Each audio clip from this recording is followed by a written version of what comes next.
예전에는 형님들이라고. 감사합니다. 내일 오전에는 이전이 준비하는 겁니까? 예, 감사합니다.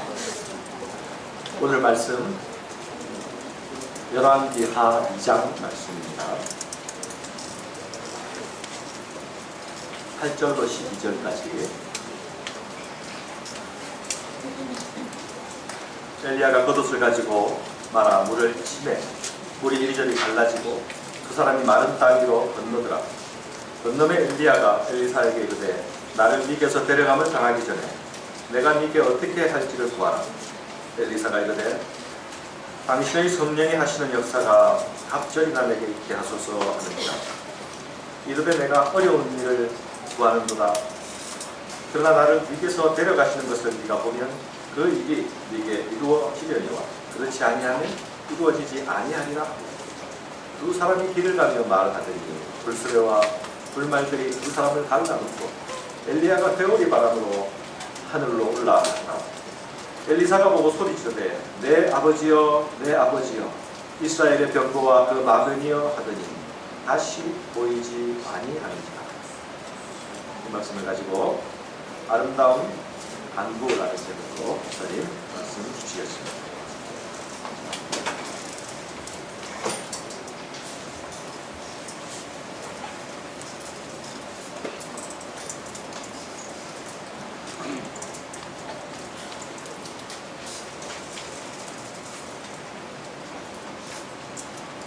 고린도후서 6장 9절과 10절에 보면 바울이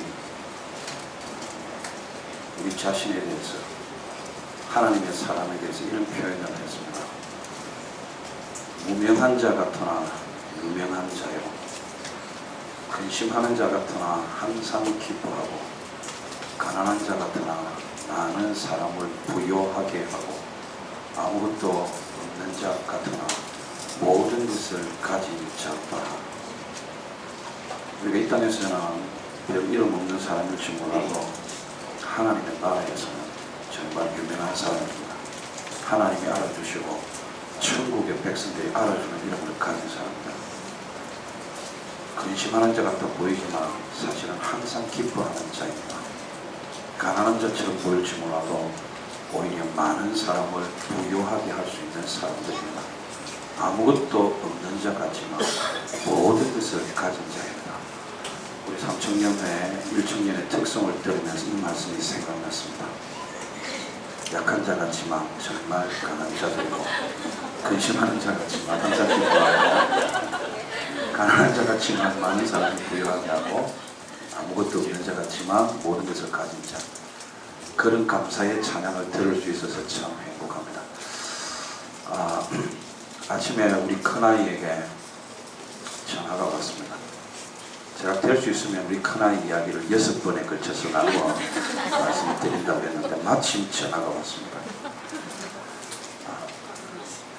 큰아이가 제게 이런 말을 했습니다. 딱 한마디 하고 끊더라고요. 아빠 설교를 들으면 은혜가 돼요. 여러분 참 수준 높은 격려지 않습니까? 아빠 설교를 들으면 은혜가 돼요. 그러니까 주눅 들지 말고 자신감 가지시고 원래 아빠 잘하시니까 잘하시는 대로 하세요. 뭐 그런 뜻으로. 어제 안 오신 분들을 위해서 우리 아이가 서울대학원에 들어갔다고 강조를 해야 되겠습니다. 우리 아이가 5살 때까지 저는 창원에서 부교육자 생활을 했습니다. 이 아이가 5살인데 여느 아이와는 좀 달랐습니다. 교회에서 유아실에 가서도 결코 떠들지 않았습니다. 뛰어다니지도 않았습니다. 성도들이 너무 얌전하다고 너무 내성적이라고 그런 평을 했습니다. 그러나 얌전해서가 아니었습니다. 내성적이어서가 아니었습니다. 교육자 아들이 떠들거나 뛰어다니며 성도들이 불편해할 것이라는 사실을 스스로 알고 조심했던 것입니다. 여러분 웃으시는데 사실입니다. 제가 다른 이야기를 해보죠. 제 사택이 교회 안에 있었습니다. 그런데 5m만 이 골목길을 지나서 마주보는 곳에 장난감 도매상이 있었습니다. 굉장히 큰 장난감 집이 있었고 그 앞에는 항상 최신 상품의 로봇이 전시되어 있었습니다. 그리고 바로 그 옆에는 거기서 통닭을 구우면 우리 집에까지 냄새가 날 정도로 아주 장사가 잘 되는 멕시카나 양념치킨집이 있었습니다. 애가 5살짜리니까요. 지금 20살이 됐으니까 얼마나 그때 그게 대단한 그런 맛이었는지 모릅니다. 그런데 이 아이는 단 한 번도 매일 그 장난감 가게를 지나다니면서도 저한테 한 번도 장난감을 사달라는 적이 없습니다. 그 구수하고 향긋한 치킨 냄새를 맡으면서도 단 한 번도 저에게 그걸 사달라고 조른 적이 없습니다. 왜 그런지 아십니까?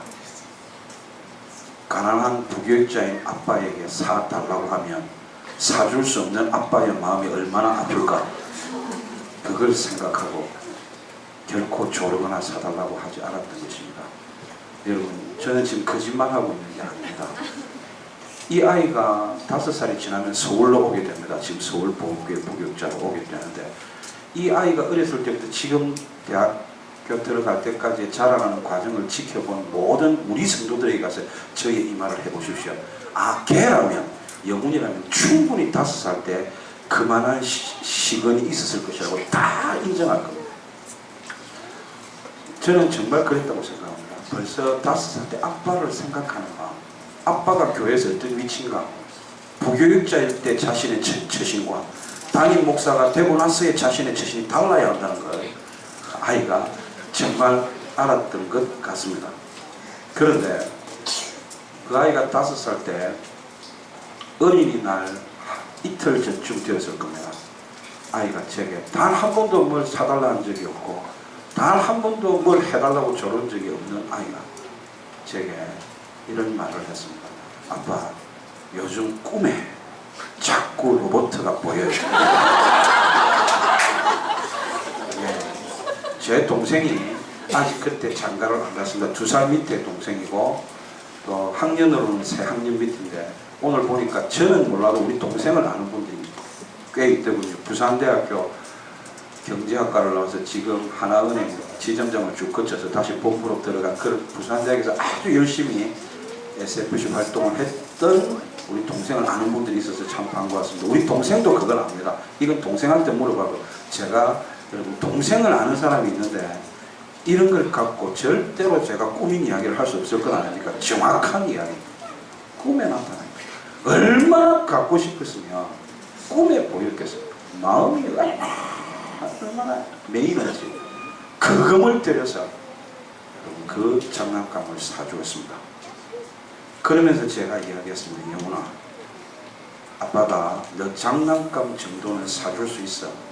원하면 언제든지 말해 라고 호기를 부렸지만 만약에 언제든지 또 말한다면 참 곤란해지겠다는 생각도 했습니다. 그러면서 이런 말을 덧붙였습니다. 영훈아, 오늘 아빠가 아빠 노릇 할 수 있어서 참 행복했어 하고 했습니다. 말을 하나 해도 아이가 잊지 못할 말을 하는 겁니다. 아빠가 아빠 노릇을 할 수 있어서 정말 행복했다고. 여러분, 저는 가끔 그런 생각을 합니다. 우리가 간절한 소원을 가지고 주님께, 아버지께, 우리 하나님께 부르짖고 또 절절한 제목을 가지고 우리 아버지 하나님께 간구하면 그것에 응답하시는, 그것에 역사하시는 우리 하나님 아버지는 어쩌면 저와 똑같은 말씀을 하실지도 모릅니다. 사랑하는 아들아, 사랑하는 딸아, 오늘 내가 네 애비 노릇을 할 수 있어서 참 행복했다.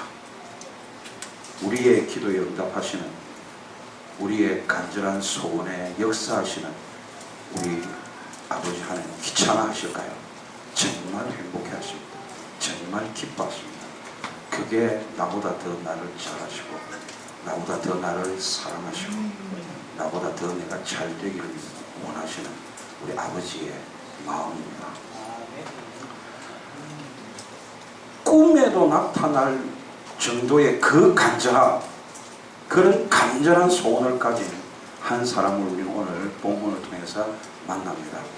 정말 성경 역사상 이토록 간절하고 절박하고 절절한 소원을 가진 사람이 있을까 싶을 만한 바로 그 사람, 한 사람을 만납니다. 그의 이름이 엘리사입니다. 이제 그의 스승 엘리야는 엘리사의 스승이 엘리야입니다. 제가 말이죠, 강의를 오래 한 습관 때문에 뻔하게 아는 것도 반드시 다시 한번 짚고 갑니다. 엘리사의 스승이 엘리야고 엘리야의 제자가 엘리사다. 다 아는 것 같지만 우리 교회는 모르는 사람이 참 많습니다. 그래서 또 한 번 짚고 넘어갑니다. 엘리사는 제자고 엘리야는 스승입니다. 이것을 여러분이 모를까 싶어서 하는 말이 아니라 오늘의 설교가 진행되는 동안 이 관계가 얼마나 큰 의미가 있는가를 처음부터 단도리 해보기 위해서 강조하려고 지금 그 말을 합니다. 드디어 스승 엘리야는 그에게 맡겨진 모든 사명을 완수하고 곧 하나님의 부름을 받게 됩니다. 이 땅에서의 마지막 걸음을 스승 엘리야가 걸으면서 지금까지 사역했던 현장을 쭉 돌아보면서 인생을 정리하려고 합니다. 그런데 제자 엘리사가 눈치도 없이 스승을 쫄쫄 따라갑니다. 스승이 오지 말라고 합니다. 제발 따라오지 말라고 합니다. 그런데 끝까지 따라갑니다. 말로만 따라오지 말라고 끝까지 내버려 둔 것으로 보아서 이 제자가 자신의 마지막 인생의 길에 따라오는 것에 대해서 어쩌면 마음으로는 이 스승이 기뻤는지도 모르겠습니다. 그냥 말로만 오지 말라 그랬거든요. 끝까지 따라갑니다. 그 마지막 엘리야의 행보, 제자 엘리사가 함께 따라갔던 그 도시들이 하나는 길갈이고 하나는 그 다음은 베델이고 그 다음은 여리고입니다. 이 세 곳의 공통점은 첫째는 이스라엘 역사에 있어서 굉장히 중요한 도시들이었다는 겁니다. 길갈, 베델, 그리고 여리고. 동시에 이 세 곳 도시에는 당시에 선지 학교가 있었습니다. 그래서 엘리야가 평생에 선지자들을 길러냈던 그 선지 학교가 있는 곳. 왜 그곳에 선지 학교를 세웠느냐? 이스라엘 역사에서 너무나도 중요한 의미를 갖는 도시였기 때문에 거기 선지 학교를 세웠고, 그렇게 사역했던 엘리야가 그 마지막을 그 세 곳의 선지 학교가 있는 하나님의 역사에 있어서 가장 빛나는 이름, 가장 하나님의 역사가 빛났던 그런 현장들을 돌아보고 있는 것입니다. 엘리사가 계속 쫄쫄 따라갑니다. 마지막으로 드디어 요단강 앞에 이르게 됩니다. 이것도 이스라엘 역사에서 얼마나 중요한 의미가 있는지 여러분 알고 계실 겁니다. 이 요단강을 건너는데 놀라운 방법으로 건너게 됩니다. 오늘 말씀을 여러분 함께 읽으셨습니다. 8절을 보시면 8절을 보시겠습니다. 8절을 보시면 엘리야가 겉옷을 가지고 마라 물을 치매 물이 이리저리 갈라지고 이 두 사람이 누구죠? 엘리야와 엘리사가 마른 땅 위로 건너더라 라고 말합니다. 하나님께서 엘리야의 한 평생을 정리해 주겠습니다. 너를 통해 내가 역사했다. 너를 통해 내가 나의 뜻을 이루었다. 그래서 엘리야가 여호수아 시대의 제사장들이 언약궤를 메고 첫 발을 내디뎠을 때 그 요단강이 갈라지고 마른 땅으로 변하여 그 길을 모두가 함께 건넜던 그 시대의 역사를 엘리야를 통해 재현하고 있는 것입니다. 그렇게 기적의 걸음을 걸어서 요단강을 건너갑니다. 그리고 이제 엘리야는 하늘의 부름을 받게 됩니다. 정말 마지막입니다. 엘리사는 간절한 소원을 가지고 끝까지 스승을 따라다녔습니다. 왜냐하면 스승이 하나님과 통하는 사람이라는 걸 알았기 때문입니다. 그 스승에게 자신이 마지막 소원을 말하면 스승이 하나님의 부름을 받기 전에 하나님께 자신의 소원을, 자신의 기도의 제목을 알려줄 수 있을 거라고 생각을 했습니다. 그렇게 하나님의 이름으로 자신의 소원에 대해서 축복해 줄 수 있을 거라고 생각했습니다. 이 땅에, 북이스라엘 땅에 그럴 수 있는 단 한 사람은 오직 스승인 엘리야라고 생각을 했기 때문에 그 절박하고 간절한 소원을 갖고 엘리야가 가는 곳곳마다 길갈을 지나서 베델을 지나서 여리고를 지나서 마침내 기적의 그러므로 요단강을 건너서 마지막 순간까지 그 절박한 소원을 스승에게 아뢰기 위해서 거기 와 있었습니다. 스승은 이미 그 마음을 다 알고 있었습니다. 그래서 말로는 오지 마라 했지만 따라오는 제자를 내버려 두었습니다. 그 중심에 얼마나 간절한 소원이 있는 줄 알았기 때문에. 여러분, 이제 하나님의 부름을 받기 직전에 스승 엘리야가 제자인 엘리사에게 말합니다. 내가 지금 하나님의 부름을 받을 때가 되었다. 그러니 내가 너에게 어떻게 해야 할지를 말하라. 그 말하려고 따라온 것 아니냐. 내가 너에게 어떻게 해주려. 1초의 망설임도 없이 드디어 엘리사가 가슴에 품었던, 꿈에도 나타날 것 같았던 그 간절한 소원을 스승에게 말합니다. 이제 그 장면을 우리가 볼 것입니다. 9절을 보겠습니다. 그놈의 엘리야가 엘리사에게 이르되 나를 네게서 데려감을 당하기 전에 내가 네게 어떻게 할지를 구하라. 1초도 안 걸립니다. 바로 엘리사가 이르되 기다렸고 기다렸던 순간입니다. 이 말을 하려고 마지막 순간까지 그 먼 길을 돌아오고 돌아왔습니다. 뭐라고 말합니까? 그것을 여러분 보십시오. 당신의 성령이 하시는 역사가 갑절이나 내게 있게 하소서. 당신의 성령이 하시는 역사가 얼마만큼이나요? 갑절이나 내게 있게 하소서. 그는 스승에게 임하신 성령의 역사를 보았습니다. 성령님께서 스승을 통해서 어떻게 역사하는지를 보았습니다. 그런데 자신에게는 그것의 갑절을 달라고 합니다. 굉장히 건방진 소원입니다. 감히 엘리야보다도 갑절이나 더 큰 역사를 행하고 싶어 합니다. 감히 엘리야보다도 갑절이나 더 위대한 인생을 살고 싶어 합니다. 갑절 말이죠. 옛날 번역으로는 갑절의 영감을 달라고 했다는 것을 기억하실 것입니다. 영감이라는 말은 영적 감동, 성령님의 감동입니다. 갑절의 성령님의 감동, 갑절의 영감이 있는 인생을 살고 싶다고 그는 소원하고 있습니다. 여러분, 저는 그런 생각을 해봅니다. 저는 지금 이 갑절의 소원에 대해서, 갑절의 성령의 역사, 갑절의 은혜를 달라고 하는 이 소원에 대해서 대단히 굉장히 큰 소원이라고 말하고, 절박한 소원이라고 말하고, 심지어는 건방진 소원이라고까지 말합니다. 그런데 여러분, 예수 믿는 사람들은 배포가 굉장히 큽니다. 갑절 정도 가지고는 여러분도 딱 보니까 눈도 깜짝 안 하고 있습니다. 그까지 갑절, 그런 눈빛이 제게 딱 느껴집니다. 왜냐하면 하도 보리떡 5개와 물고기 2마리로 5,000배의 역사가 일어난 걸 벌써 본 사람들이기 때문에 갑절 그까지 것, 이런 느낌이 딱 들어오는 겁니다. 벌써 여러분, 다니엘서 1장 20절에 보면 하나님께서 다니엘에게 바벨론의 박사들보다 10배나 큰 지혜를 주셨습니다. 적어도 10배는 돼야 되지. 갑절이 뭐야? 창세기 26장 12절에 보면 이삭이 그랄 땅에서 그 해의 농사하여 100배나 얻었다고 합니다. 여러분, 이삭은 목자입니다. 농사 전문가가 아닙니다. 그런데 하나님의 명령대로 그 땅에 머물러서 농사를 지었는데, 농사의 전문가들이 그 그랄 땅에 다른 사람들보다 100배나 더 얻었다. 적어도 100배쯤은 구해야 하잖아. 진짜 제가 부산에 취업교회의 부흥회를 갔을 때 깜짝 놀랐습니다. 왜냐하면 그 해의 표가 100배의 부흥을 주옵소서. 깜짝 놀랐습니다. 정말 배포가 목사님 정말 크다고 생각해서, 그러나 저는 그런 생각을 했습니다. 갑절로 시작하지 않는 100배가 있겠는가? 갑절로 시작하지 않아요.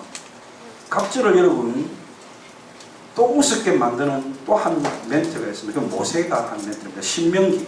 그러니까 약속의 땅 가나안을 앞두고 요단강 건너편 평지에서 여러분 마지막으로 모세가 설교하면서 백성들에게 이런 축복을 했습니다.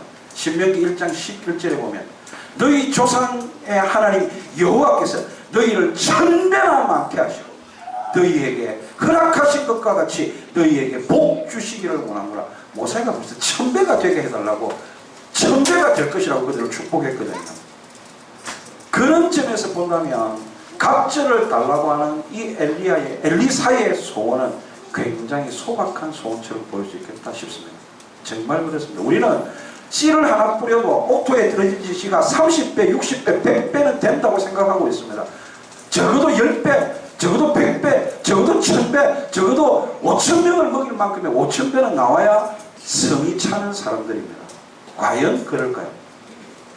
저는 1995년 5월 27일 날 30번째 성본 여인과 가훈이 거절하지 말자였기 때문에 할 수 없이 결혼을 했습니다. 안 믿으시는군요. 그런데 결혼 그때가 제가 신대원 3년 차였습니다. 교육전도사였고 해가 바뀌어서 저는 강도사가 되고 강도사 1년 차가 되었는데 결혼 기념일을 맞이했는데 제가 줄 게 없었습니다. 그래서 5월에 장미꽃 한 송이를 샀어요. 슈퍼에서, LG 슈퍼에서 그 앞에 있는 꽃집에서. 여러분, 제가 이렇게 정확하게 어디에서 샀다는 걸 말하고 그래서 이 지금 하는 이야기가 진실이라는 것을 계속 강조하려고 하는 것입니다. 혹 의심하더라고요. 목사님께서 만든 이야기, 남의 이야기를 자기 것처럼 하는 게 아니라 천만의 말씀입니다. 정직하게 하고 저는 이야기하는 사람입니다. 정직하지 않으면 파워가 없습니다. 한 송이를 주면서 너무 미안해서 이렇게 진짜로 이야기했습니다. 손태현 제 동생도 압니다.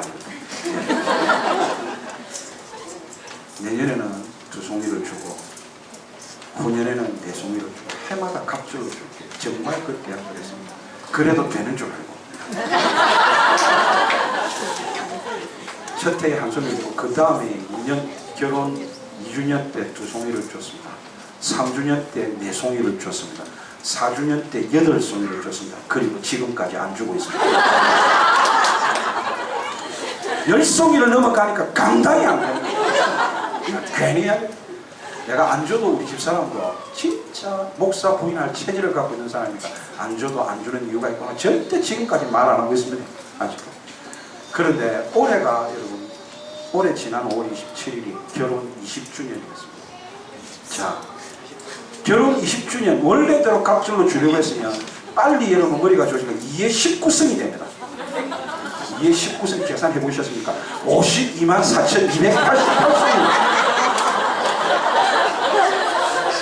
내년에 결혼 21주년이 되면 2의 20승을 줘야 합니다. 104만 송이가 됩니다. 이거 감당하겠습니까? 갑절이 어떻습니까? 10배? 100배? 1000배? 갑절이 얼마나 위대한지 몰라요. 제가 재밌는 성경 구절 하나 보여드리죠.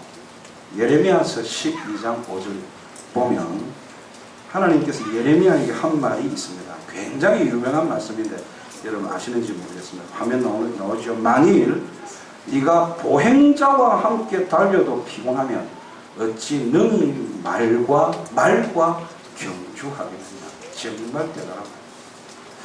우리 교회 장로님의 딸이 처녀 몸으로 인도네시아에 가서 계속 선교를 해드렸습니다. 이 친구가 이 말을 가슴에 안고 계속 선교를 했습니다. 자기의 표처럼. 여러분 예레미야가 백성들이 너무 말을 안 들으니까 하나님의 사람 한 사람 찾기가 정말 하늘의 별 따기보다도 더 어려우니까 너무 절망을 하게 됩니다. 그래서 지쳐서 말합니다. 내가 다시는 주의 이름으로 말하지 않겠다. 주의 이름으로 말해봤자 한 명도 돌아오지 않고 오히려 그것 때문에 내가 핍박을 당하고 그것 때문에 내가 구덩이에 빠지고 그것 때문에 내가 죽을 지경인데 내가 다시는 여호와의 이름으로 말하지 않겠다. 소위 글 쓰는 사람이 절필선언을 하듯이 절필선언을 하는데 은퇴선언을 해버립니다. 하나님이 다가오셔서 말씀하십니다. 네가 보행자와 함께 달려도 벌써 피곤하다면 어찌 능히 말과 경주하느냐. 나의 계획은 너를 상대하기 쉬운 걸어다니는 보행자와 함께 경주하는 그 보행자와 달리기를 해서 이기는 정도로 그런 수준의 선지자로 내가 너를 만들려고 하는 것이 아니다. 나의 꿈은 말과 달려도 달리기 선수인 말과 달려도 네가 능히 이길 수 있을 만큼의 그런 선지자로 내가 너를 사용하려고 하고 그런 선지자로 내가 만들려고 하는데 벌써 보행자와 달리면서 이렇게 지쳐 쓰러져 있으면 어떻게 하냐. 너는 말과 경주에도 이겨야 될 선지자인데 이런 뜻입니다. 이제 말과 경주를 해보겠습니다. 말의 달리기 기록은 이거 100m를 잘 기록을 못 잽니다. 너무 빨라서. 말의 200m 기록은 빠른 말은 10초, 뚱뚱한 말은 12초. 그러면 여러분 웬만한 사람의 100m 기록보다 말의 200m 기록이 앞선다는 걸 아시겠습니까? 얼마 전에 교회 체육대회 때 제가 달리기를 했습니다. 100m 23초 나왔습니다. 저는 결코 그만한 실력은 23초까지 되는 그런 느린 실력은 아닙니다. 목사이기 때문에 같이 달리는 자들이 앞서갈 수 있도록 배려하고 양보하고 뒤에서 여러분 목자가 어떤 때는 앞에도 달리면 뒤에 떨어지는 양들을 보호하기 위해서 쫙 뒤에도 달려야 되는 거예요. 그랬더니 23초가 나옵니다. 말의 200m 속도보다도 2배나 느린 속도였습니다. 자, 우샤인 볼트라는 사람이 제일 빠르답니다. 세계에서. 그래봤자 9초대 거의 10초입니다. 그러면 말은 우샤인 볼트가 말의 속도를 따라잡으려면 지금보다 배는 더 잘 뛰어야 됩니다. 갑절은 더 잘 뛰어야 됩니다. 가능하겠습니까? 불가능합니다. 갑절의 영역만 해도 인간의 노력의 영역이 아닙니다. 하나님이 해주시는 은혜의 영역입니다. 성경에 나오는 모든 갑절의 역사는 하나님의 은혜의 영역입니다. 우리가 노력해서 도달할 수 있는 영역 아닙니다. 갑절은 정말 대단합니다. 정말 그걸 보여드릴게요. 이사야 61장 7절 아주 유명한 말씀이 있습니다. 이사야 61장 7절을 보시면 너희가 수치 대신에 보상을 얼마나 얻으며 배나 얻으며 안 보시나요? 능력 대신에 몫으로 말미암아 절보할 것이라. 그리하여 그들의 땅에서 얼마나요? 갑절이나 얻고 영원히 기쁨이 있어요. 바벨론의 포로로 잡혀간 그 때를 미리 예견해서 주시는 말씀입니다. 그런데 바벨론에서 하나님께서 포로된 그들을 해방시켜서 다시 하나님이 그를 회복시키는데 회복은 본전이 아닙니다. 회복은 반드시 배갑절. 그러므로 하나님의 회복에 관한 하나님의 숫자가 배갑절입니다. 하나님의 약속이 성취되는, 하나님의 회복의 약속이 성취되는 지점이 갑절 배입니다. 그래서 회복에서 이제 부흥으로 시작하는 그 지점이 갑절 배입니다. 아직도 갑절 배에 대해서 여러분이 충분한 감동을 못하고 계신데, 그러면 마지막 비상의 카드를 꺼내보겠습니다. 이사야 61장 9절을 보겠습니다. 계속 7절과 연결되는 말씀인데, 그들의 자손을 문나라 가운데에 그들의 후손을 만민 가운데에 알리리니 무릇 이를 보는 자가 그들은 여호와께 복 받은 자손이라 인정하라. 우리가 지금보다 갑절을 더 잘한다고 합시다. 우리가 지금보다 갑절의 성령의 역사가 우리에게 있다고 합시다. 지금보다 우리에게 갑절의 은혜가 있다고 하십시다. 지금보다 우리에게 영적 감동이 갑절이 있다고 하십시다. 그러면 안 믿는 자들도 우리를 바라보면서 저들이 믿는 여호와께 복받은 사람이구나, 하나님의 이름이 그들에게로 불리워지기 시작한다는 것입니다. 우리가 어떤 존재인지, 우리에게 어떤 일이 일어나는지 세상도 인정할 수밖에 없는 그 지점이 갑절의 지점이라는 것입니다. 배의 지점이라는 것입니다. 이것을 꼭 아셔. 갑절은 1000배보다 위대한 것입니다. 5000배보다 위대한 것입니다. 왜냐하면 하나님께서 그의 백성에게 회복의 말씀하실 때 바로 그 갑절, 배가 되는 바로 그 지점을 주님께서 선언하셨기 때문에 그렇습니다. 갑절은 성경에서 회복의 단어입니다. 갑절은 성경에서 하나님의 약속이 성취되는 또 하나의 단어입니다. 갑절은 회복에서 부흥으로 넘어가는 획기적이고 그 어떤 것과도 바꿀 수 없는 정점을 말하는 겁니다. 신앙의 전성기란 갑절의 자리까지 가는 겁니다. 성령의 역사가 갑절이 되는 자리, 영적 감동이 갑절이 되는 자리, 은혜가 갑절이 되는 자리. 그러면 성령의 역사가 갑절이 되면 여러분의 감사는 갑절이 되지 않을까요? 성령의 역사가 갑절이 되면 여러분의 찬송은 갑절이 되지 않을까요? 성령의 역사가 갑절이 되면 여러분의 헌신은 갑절이 되지 않을까요? 성령의 역사가 갑절이 되면 여러분의 진정한 부흥이 일어나지 않을까요? 사랑하는 성도 여러분, 여기서 우리는 아주 중요한 한 가지를 꼭 생각해야 합니다. 왜 이렇게 엘리사는 갑절에 관해서 목을 매는가? 왜 그렇게 스승보다 갑절의 성령의 역사를, 갑절의 은혜를 그토록 간절히 갈구하는가? 그에게 뭔가 목표가 있지 않겠습니까? 갑절을 달라는 것 자체는 뭔가 그 목적과 목표를 이루기 위한 수단으로 달라는 것이지 그것 자체가 목적은 아니거든요. 왜 그럴까요? 이제 여러분, 우리가 가장 깊이 생각해야 할 지점에 왔습니다. 왜 그는 갑절을 달라고 하죠? 저나 여러분도 오늘 말씀의 제목이 아름다운 간구입니다. 갑절을 달라는 것 자체가 아름다운 간구일까요? 아닙니다. 왜 달라고 하는가? 뭘 위해서 달라고 하는가? 어떤 목적이 있기 때문에, 어떤 목표가 있기 때문에 달라고 하는가? 이 지점을 생각하셔야 됩니다. 자, 이제 그 지점을 잠깐 보겠습니다.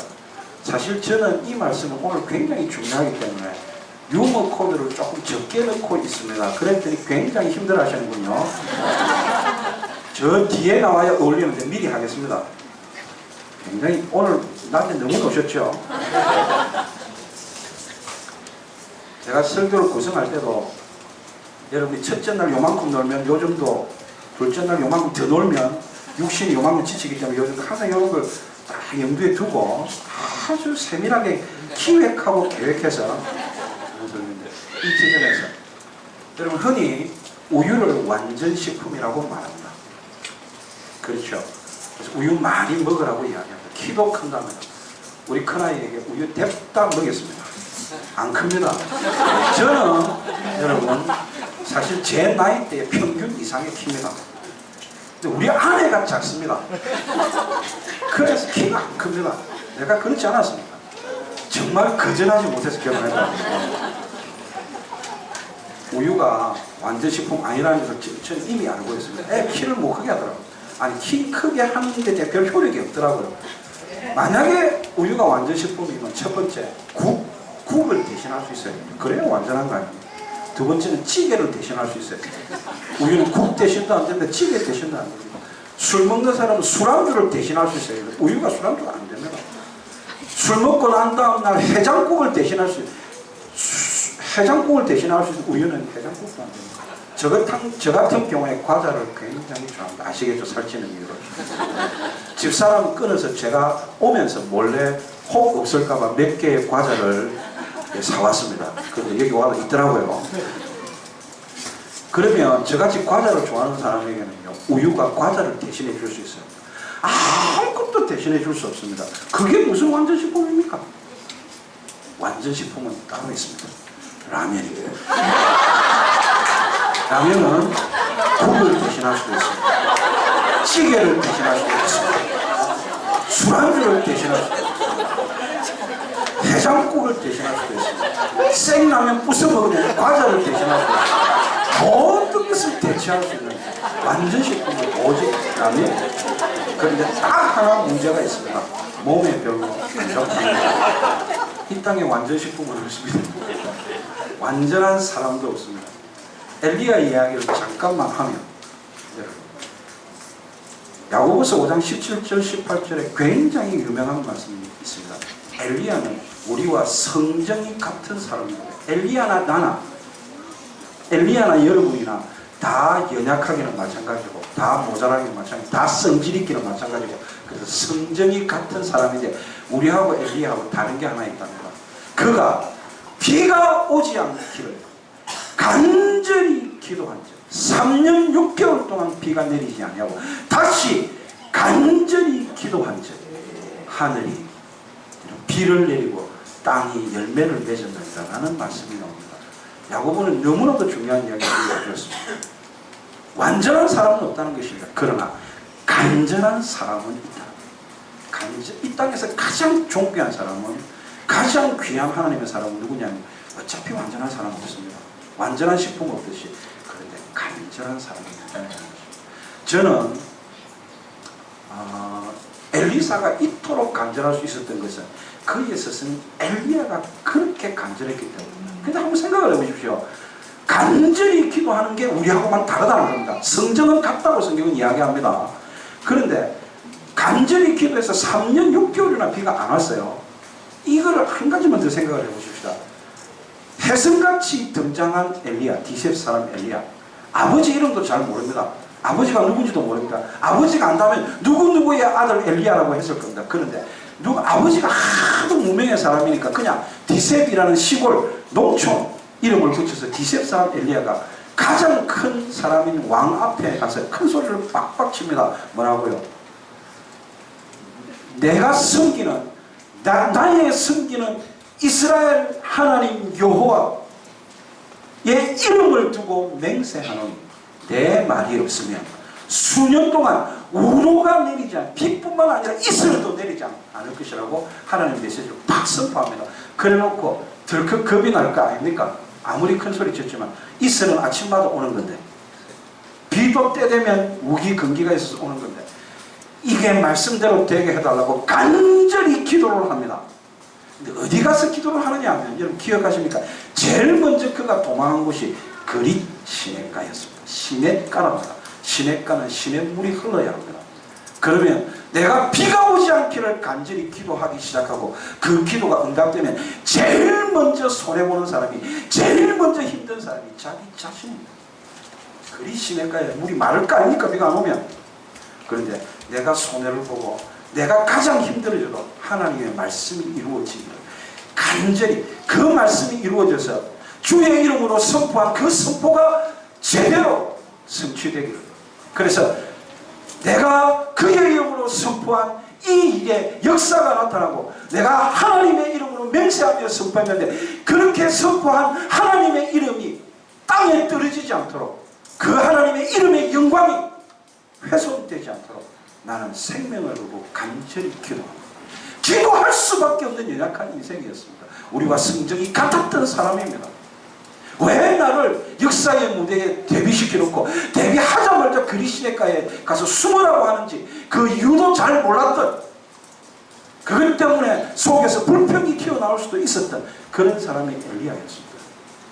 그런데 보통 사람하고 다르게 하나 있습니다. 그럼에도 불구하고 하나님이 주신 말씀을 붙잡고 그 말씀이 이루어지는 것이 나에게 가장 큰 손해가 될지라도, 나에게 먼저 고난이 된다 할지라도 그 말씀이 이루어지기를, 얼마만큼, 여러분 내가 손해가 되면 대충 기도합니다.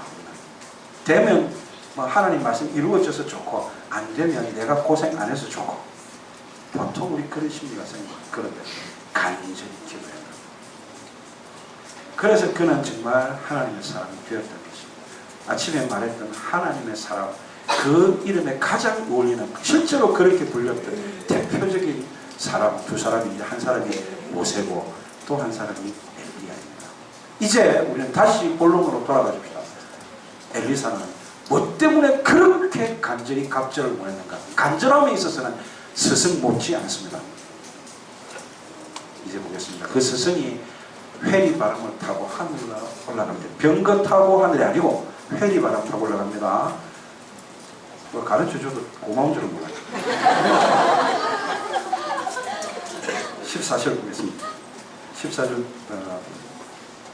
12절 봅니다. 우리 읽었던 통. 자, 11절부터 보시면 도움이 되겠네요. 두 사람이 길을 가며 말하더니 불수레와 불말들이 두 사람을 갈라놓고, 엘리야가 뭘 타고 가죠? 회오리 바람으로 하늘로 올라가는데, 여기가 핵심입니다. 12절.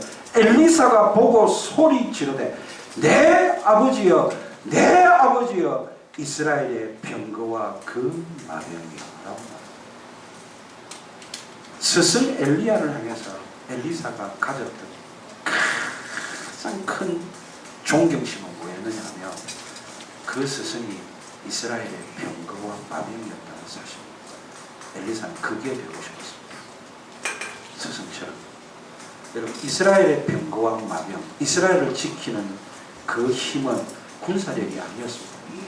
진정한 이스라엘의 병거와 마병은 하나님과 소통하고 있는, 하나님과 교제하고 있는, 그래서 하나님의 말씀을 백성에게 전하고 하나님의 능력을 그를 통해 백성들에게 나타내는 말씀의 통로였고, 능력의 통로였고, 복의 통로였던 바로 그 엘리야가 진짜 그 시대의 유일한 병거와 이스라엘의 병거와 마병이었습니다. 이제는 그거 엘리사가 하고 싶다는 것입니다.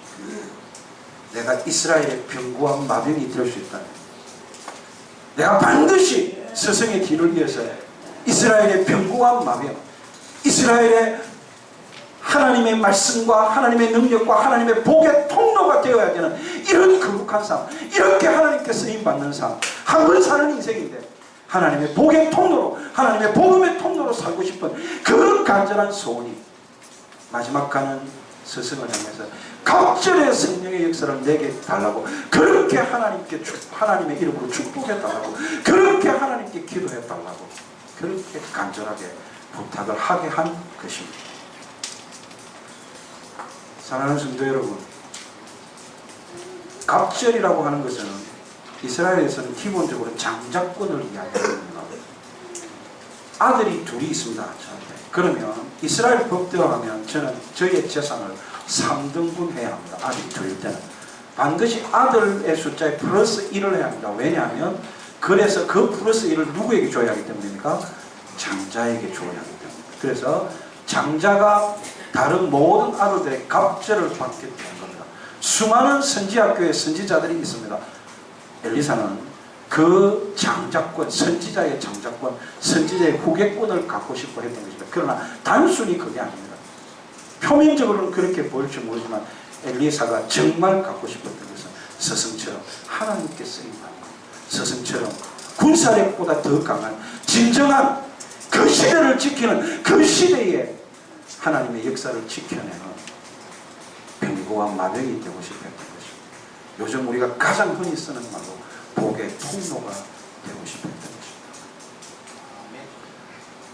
여러분, 이제 저는 제가 정말 여러분에게 하고 싶었던 이야기를 하나 하려고 합니다.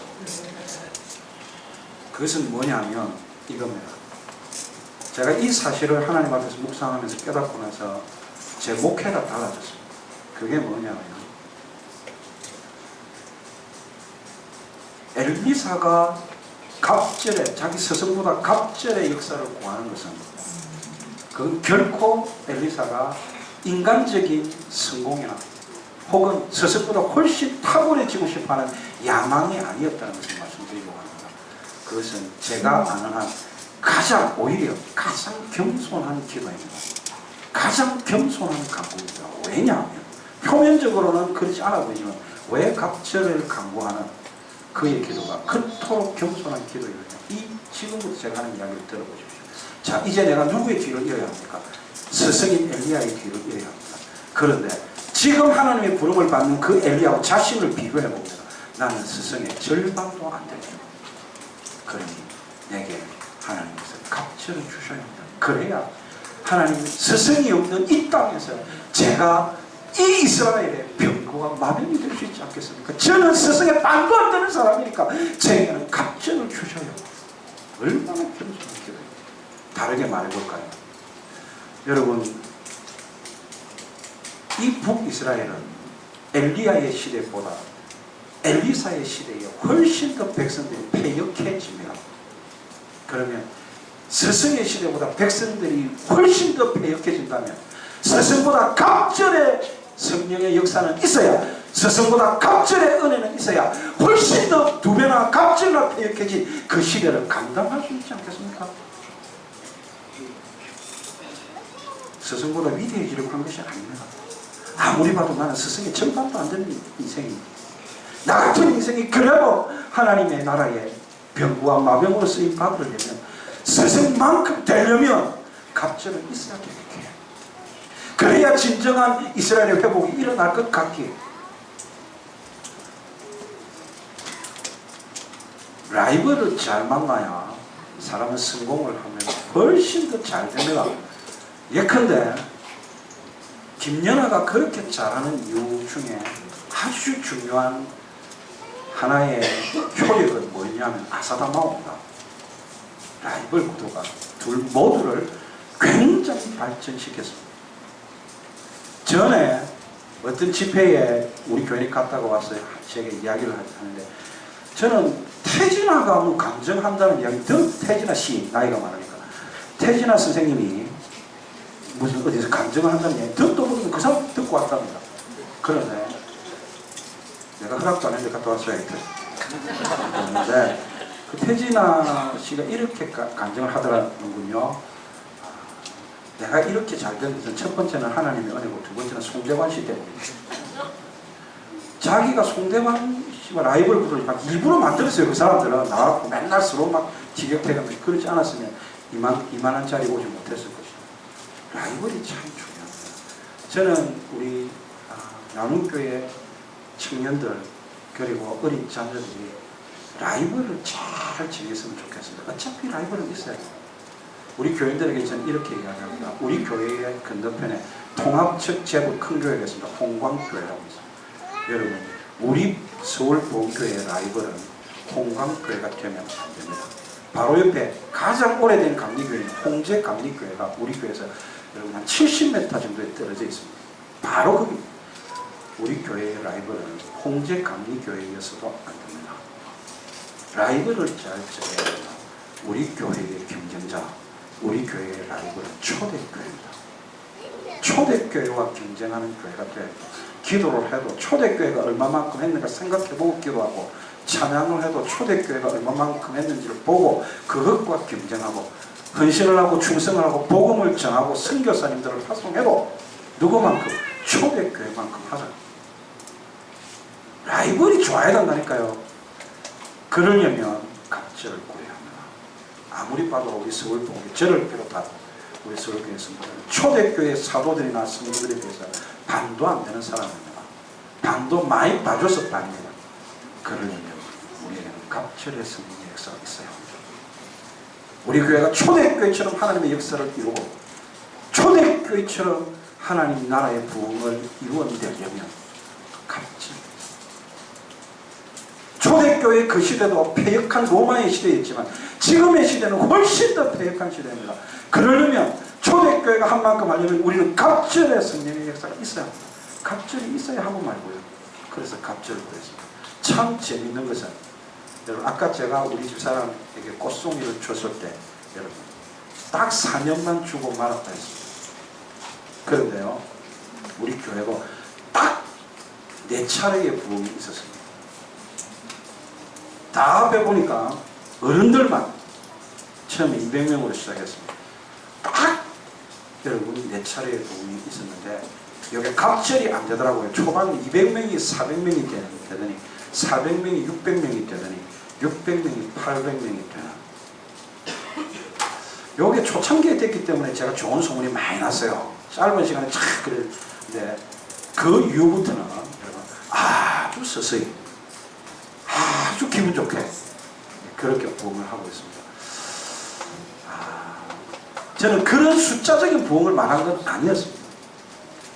정말 우리가 제대로 초대교회와 경쟁해서 하나님의 역사를 이루는, 하나님의 뜻을 이루는 교회가 되기를 원했고 그렇게 선포를 해드렸습니다.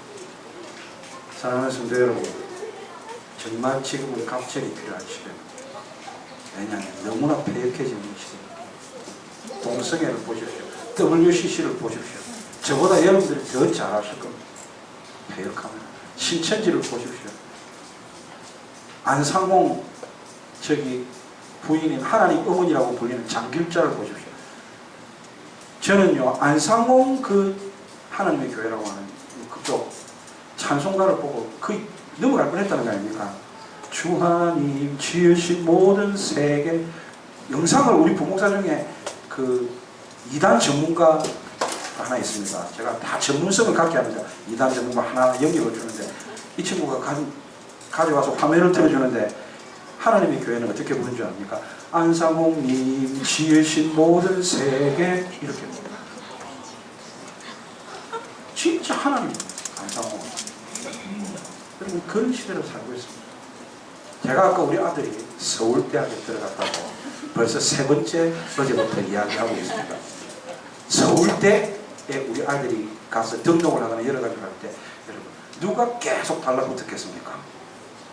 정명석 계열, 안상홍 계열, 신천지 계열, 통일국 계열 계속 달라붙었어요. 그런데 우리 아들은 SFC로 들어갔습니다.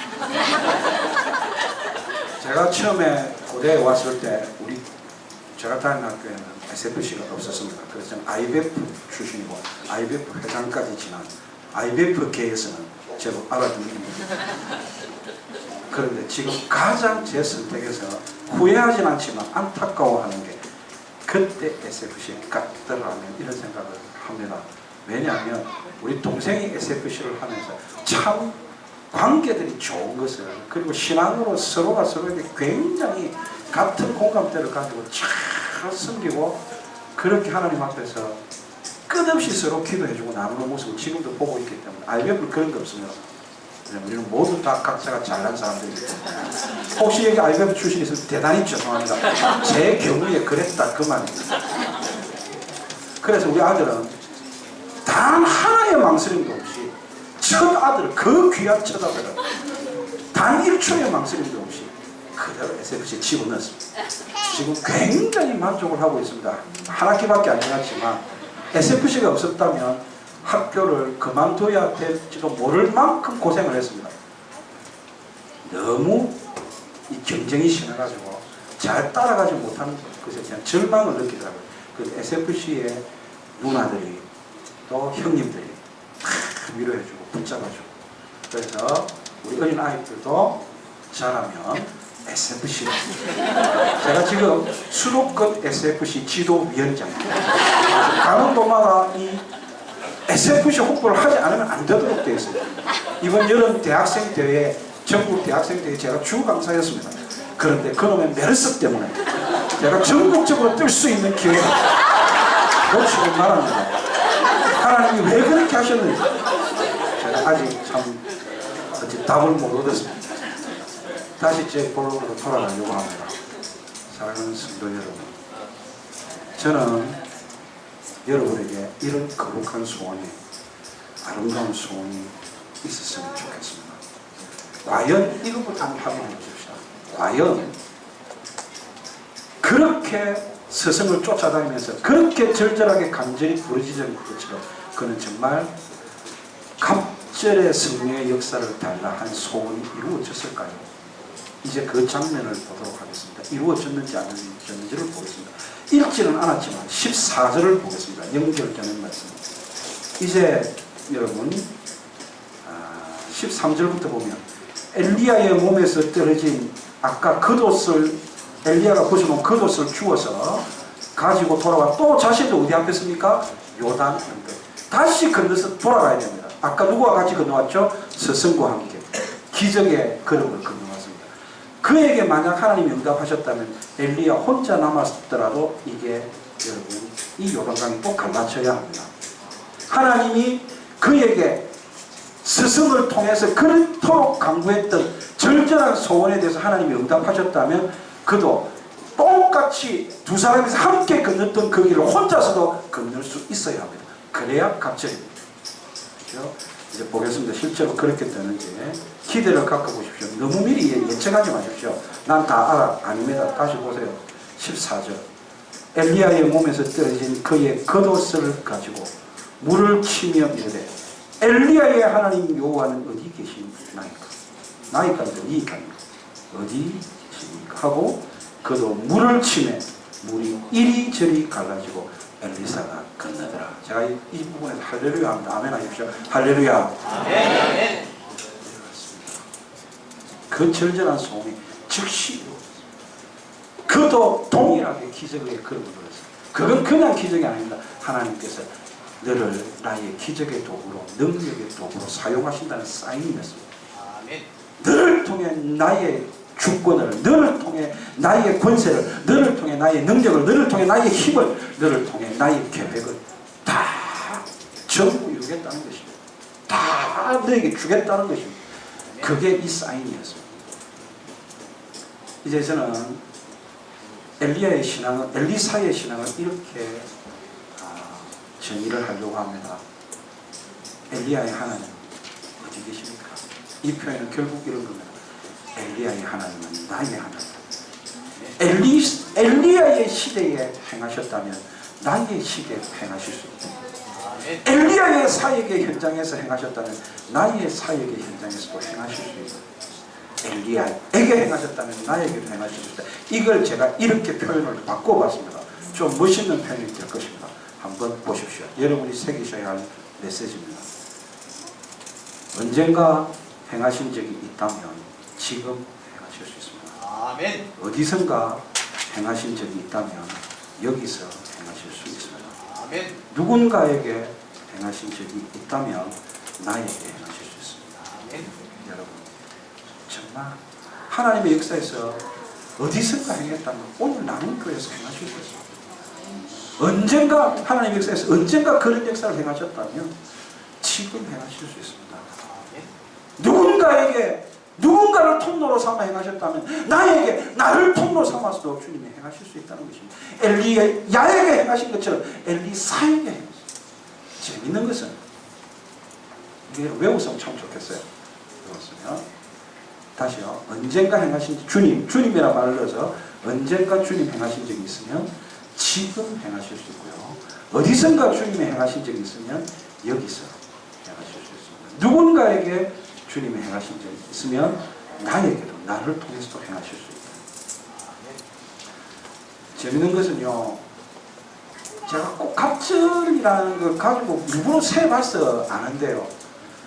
엘리야가 정말 많은 기적을 베풀었거든요. 시대가 악할수록 기적은 많이 일어납니다. 아합 시대가 너무 악했기 때문에 기적이 많이 일어나는데 엘리야가 일으킨 기적을 성경에서 세보시면 정확하게 9개. 그런데 엘리야가 일으킨, 저는 자꾸 엘리야에서 헷갈립니까? 엘리야 스승이 행하신 기적은 몇 개가 나와 있냐면 9개가 나와 있습니다. 그런데 그의 제자인 엘리사가 행한 기적을 집에 가서 심심하면 세보십시오. 여러분 17개가 나옵니다. 안타깝게도 갑절에서 한 개가 한 모자라서 환장하겠더라고요. 여기가 숫자가 딱 맞아줘야 되는데, 그런데 엘리사가 죽고 나서 모압 도적대가 북이스라엘 땅에 쳐들어오는데 장례를 치닫는 이스라엘 사람들이 모압 때에 도적이 오는 것을 보고 급히 여러분 시체를 아무 구레나 팍 던지고 도망갔습니다. 시체 들고 잡혀서 여러분 다 빼앗길 지경이니까. 그런데 그렇게 던진 그곳이 엘리사의 무덤이었습니다. 이스라엘의 무덤은 문 열고 던져놓으면 되는 거 아시죠? 땅 파는 거 아닌 거 아시죠? 뭘 좀 가르쳐주면 그렇다고 대답을 합니다. 자, 그런데 그 시체가 어디에 닿자마자 엘리사의 뼈에 닿자마자 그 시체가 다시 살아나는 그 기적이 딱 일어납니다. 그래서 합이 18개. 제가 이 설교를 주면서 이런 걸 딱 맞춰보니까 얼마나 신기하고 재밌고, 그리고 드라마틱하게 하잖아요. 처음부터 18개라면 재미없잖아요. 살아서는 딱 17개더라. 그런데 나머지 하나가 이렇게 딱 있거든요. 어디서 들어본 적이 있으면 들어봤다 말하십시오. 9개, 17개. 단순한 갑절인 것 같습니다. 그러나 그런 것조차도 하나님께서 갑절로 만드는 것이죠. 사랑하는 성도 여러분, 저는 정말 우리 주님이 좋습니다. 정말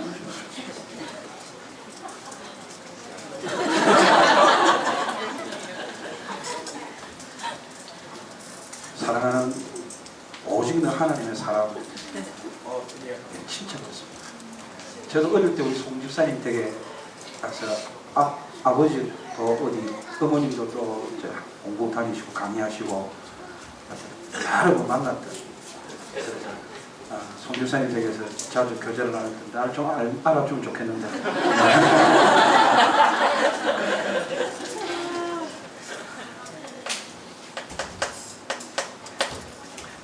이제 저는 정말 여러분이 마지막 이야기를 하려고 합니다. 제가 시간을 기가 막히게 잘 맞추는데 또 저걸 안 들고 왔습니다.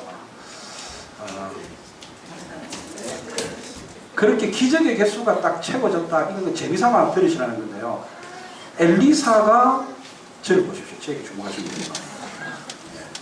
나 외에 다른 걸 바라보지 마십시오. 저를 보시면 엘리사가 50년간 사역을 합니다. 무려 몇 년간요? 50년간 사역을 하고 죽을 병에 걸려서 이제 마지막을 보내게 됩니다. 그게 열왕기하 13장에 나오는 사건입니다. 아까 모압의 도적대 사건은 그러니까 이 지금 제가 말하는 사건보다 뒤에 있었겠죠. 죽을 때 그 당시에 북이스라엘 왕 요아스 왕입니다. 왕이 대선지자의 임종을 지켜보기 위해서 왕이 옵니다. 그리고 마지막으로 엘리사를 통해서 뭔가 예언을 듣기 위해서, 엘리사가 죽기 전에 그 임종을 보고 마지막 뭔가 예언을 듣기 위해서 왕이 옵니다. 그 왕이 엘리사에게 어떤 마지막 멘트를 했는지 이제 저와 여러분이 함께 보시겠습니다. 열왕기하 13장 14절인데 화면에 나옵니다. 화면 보십시오. 엘리사가 죽을 병이 들매 이스라엘의 왕, 북이스라엘의 왕 요아스가 그에게로 내려와 자기의 얼굴에 눈물을 흘리며 울면서 말합니다. 내 아버지여, 내 아버지여, 이스라엘의 병거와 마병이여. 50년 전에 그가 누구에게 스승 엘리야에게 했던 것과 꼭 같은 말을 내 아버지여, 내 아버지여, 이스라엘의 병거와 마병이여. 그 말을 50년 후에 그가 죽는 순간에 왕으로부터 듣게 된다. 그가 그토록 절박하게 간절히 소원했던 대로 왕도 백성도 모두 인정하는 이스라엘의 병거와 마병으로 한평생을 살았다는 것입니다. 하나님이 그 소원을 그렇게 이루어주셨습니다. 나눔교회의 병거와 마병이 있습니다. 우리 고신교단의 병거와 마병이 있어요. SFC의 병거와 마병이 있어요. 그런 복의 통로가 있어요. 내가 하는 기도가 내게 오히려 손해가 될지라도 주님의 뜻이 이루어질 수 있다면 그렇게 이루어지기를 간절히 소원하였습니다.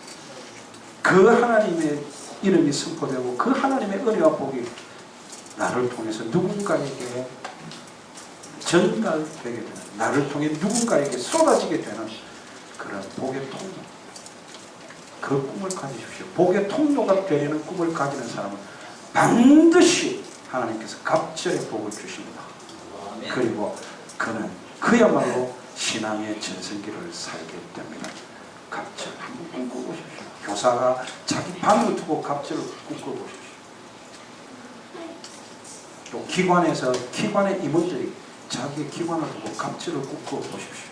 가정도 마찬가지입니다. 애를 배로 낳게 해달라는 그런 갑절이 아니라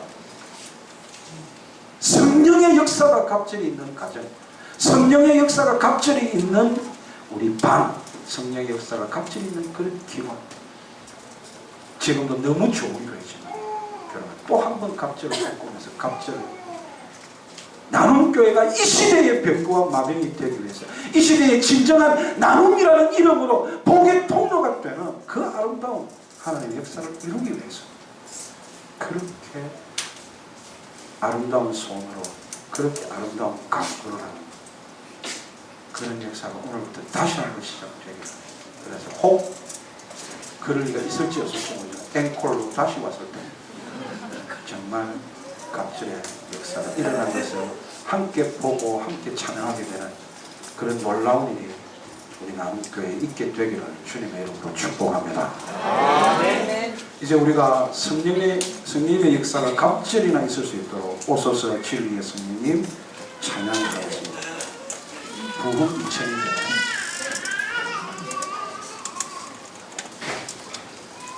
가사를 보십시오. 오소서 진리의 성령님 이 땅 흔들게 임하소서. 거짓과 탐욕 죄악에 무너진 우리 가슴 정케 하소서. 오소서 은혜의 성령님 하늘을 가르고 임하소서. 거룩한 불꽃 하늘로서 임하사 타오르게 하소서. 주 영광 위에 부흥의 불길 타오르게 하소서. 진리의 말씀 이 땅 새롭게 하소서. 은혜의 강물 흐르게 하소서. 성령의 바람 이 땅 가득 부어 흰옷 입은 주의 순결한 백성 주의 영광 위에 이제 일어나 열방을 치매하며 행진하는 영광의 전화를 주소서.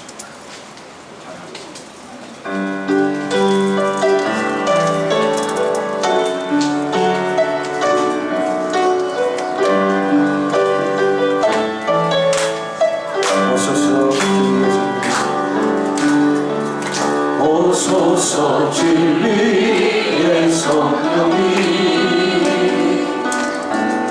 이 땅을 들려 임하소서.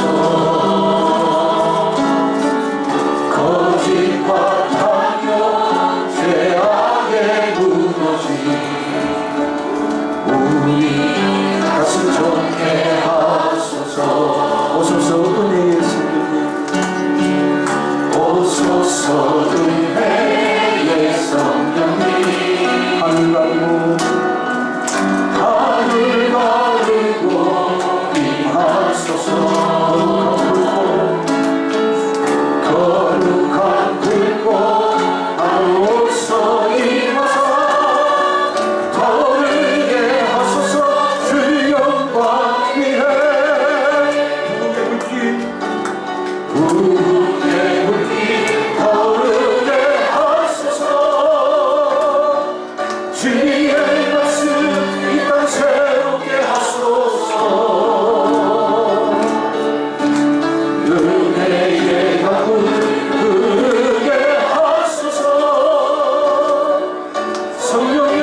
주의 말씀 이 땅 새롭게 하소서. 은혜의 강물 흐르게 하소서.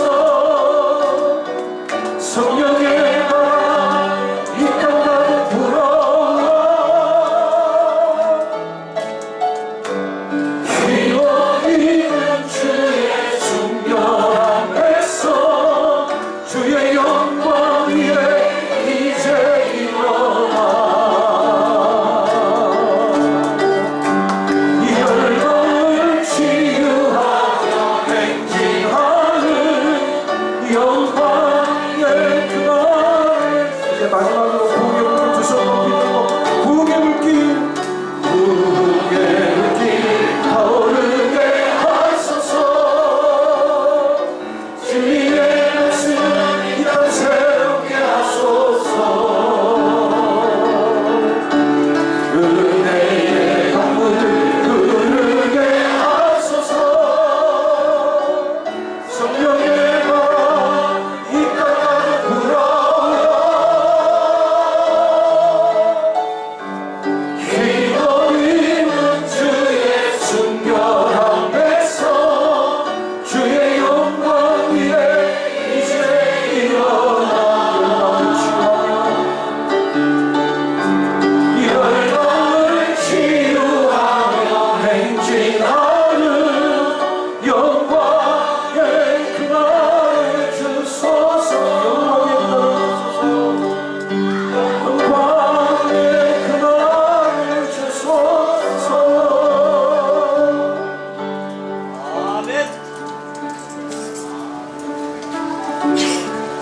엘리야가 무시하는 간절함으로 엘리사보다 더 절정하고 기도하시고 하나님 제가 이 시대의 복의 통로가 되겠습니다. 남은 교회의 병거와 마병이 되겠습니다. 그럴 수 있도록 제가 위대한 우리 선진들이 절반밖에 안 되니 갑절의 성령의 역사를 주옵소서. 우리 선진들의 시대보다 더 패역한 시대를 살고 있습니다. 갑절의 성령의 역사를 주셔서 반드시 하나님께 쓰임받는 복의 통로의 인생을 살게 하여 주옵소서. 터져놓은 간절함으로 그렇게 하나님 앞에서 3분 정도 기도하십시오. 사랑해 주님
아버지 앞에서 우리의 벗은 모습을 보게 하시고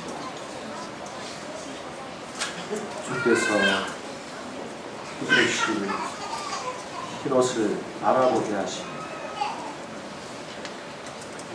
우리 손에 가진 것 없는 빈손을 보게 하심으로 주께서 행하실 일을 기대하게 하시니 감사합니다. 아멘. 우리가 다시 내 손에 쥔 것을 계산하며 우리가 다시 우리가 입고 있는 것들을 계산하고 계량하려는 그 자리에서 일어나 내 존재와 호흡이 주를 사랑하며 주를 위해 있기를 원하나이다. 마음의 소원 우리 가운데 정하게 하시고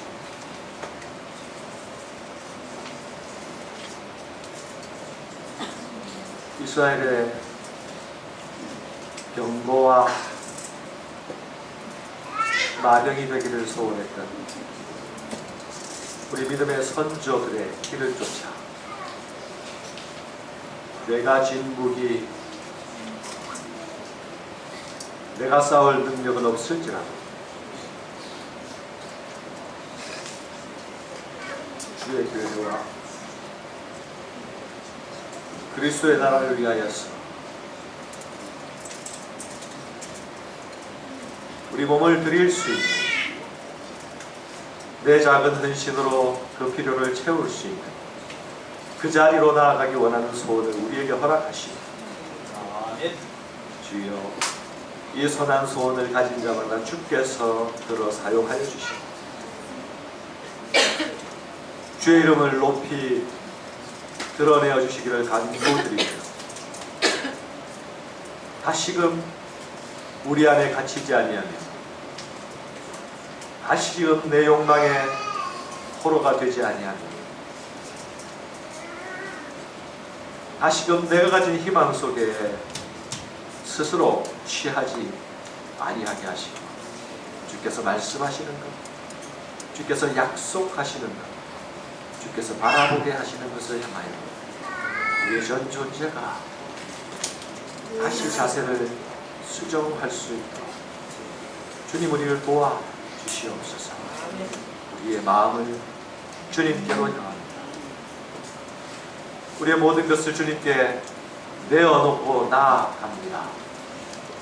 주님이 우리 가운데 오시고 우리의 마음의 소원 가운데 주의 임재를 나타내 보여주시옵소서. 예수님 이름으로 기도합니다. 아멘.